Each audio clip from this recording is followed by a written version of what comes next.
السلام عليكم البنات، مرحبا بكم. اليوم عندنا شربات بذوق الكريبوني.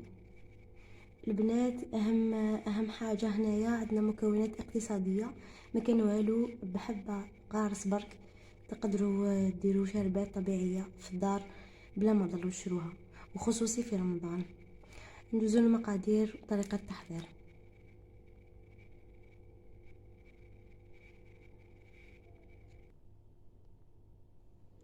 احنا البنات عندنا لتر تاع الماء، انا استعملت هنايا سعيده. عندنا كاس غير ربع سكر ما يعادل 130 غرام. عندنا حبة قارص، انا الحبة تاعي هنا كبيرة. اذا ما كانش عندكم الكبيرة ديروا زوج صغار. عندنا مغرف كبيرة بودرة الشونتيي، وهذا هو المكون اللي يعطينا ذوق الكريبوني. سمحوا لي البنات، عندي صوتي شوية روعيا، راني مريضة شوية، ادعوا لنا ان شاء الله بالشفاء. اول حاجة نبدأ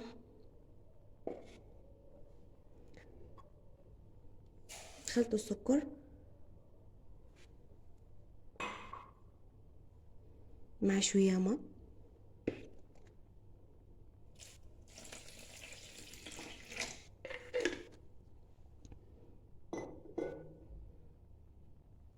هنا البنات الا كان عندكم الوقت خلوه مده حتى يذوب كامل السكر، واذا ما كانش عندكم ديروا اضربوه بالميكسر حتى يذوب لكم السكر كامل تماما.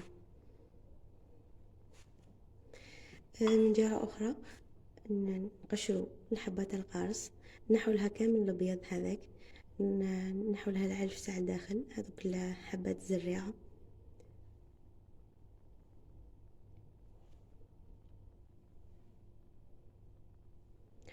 هنا البنات اني قشرت حبه تاعي تاع القارص. هنا نصيبوا العلف هذاك، نحوه نقطعها دوائر باش يسهل علينا الامر. هنا نخلطوها مع السكر،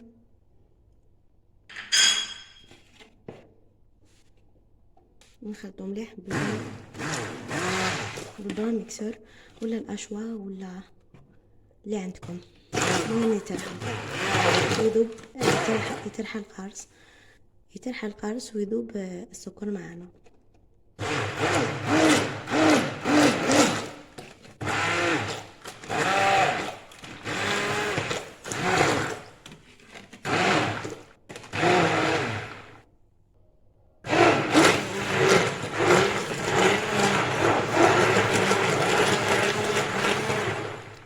هنا البنات بعد ما يترحى لنا القارص ويذوب لنا السكر مليح، نروحو نصفوا الخليط تاعنا.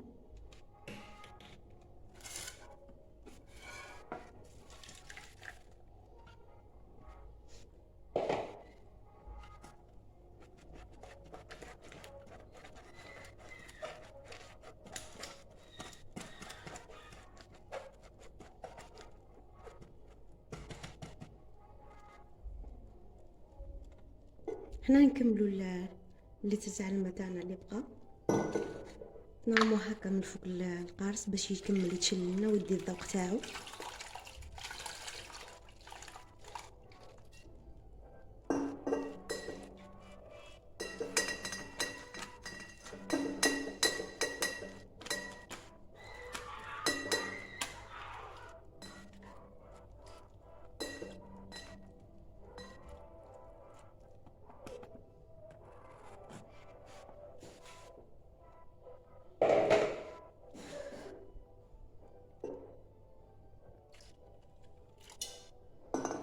حنا في هذه المرحله البنات نديروا المغرف تاعنا تاع بودره شونتيي،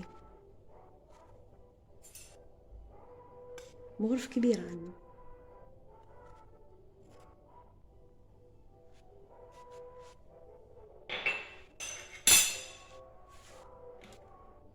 حنا نكملوا نخلطوا.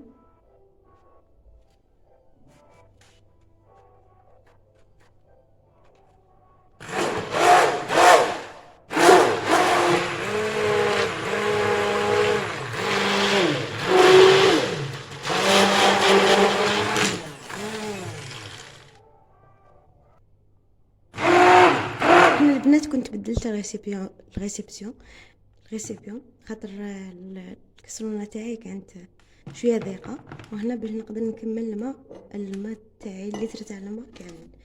اسمحوا لي البنات راني خلطت شويه في الهضره، قلت لكم راني مريضه.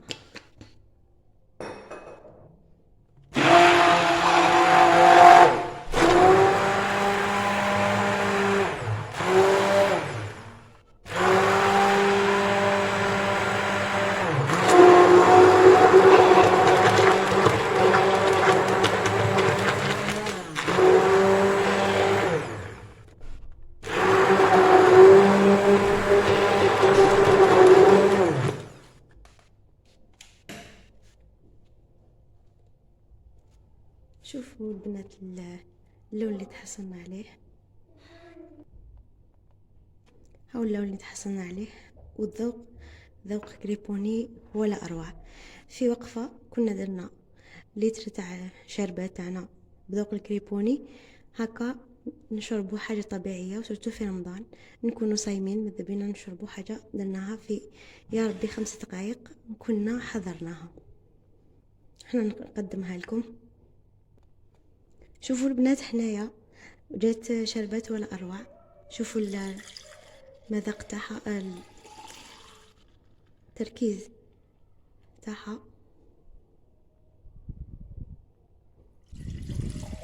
واللون. احنا البنات اللي حبت تزيد تعزز اللون زيد لها 2 مغارف تاع حليب، واللي دارتها في بزاف كمشروع ولا في رمضان دير حليب كونديا خير من المشكاره، لخاطر الشكاره عنده مده صلاحيه تاعو 3 ايام.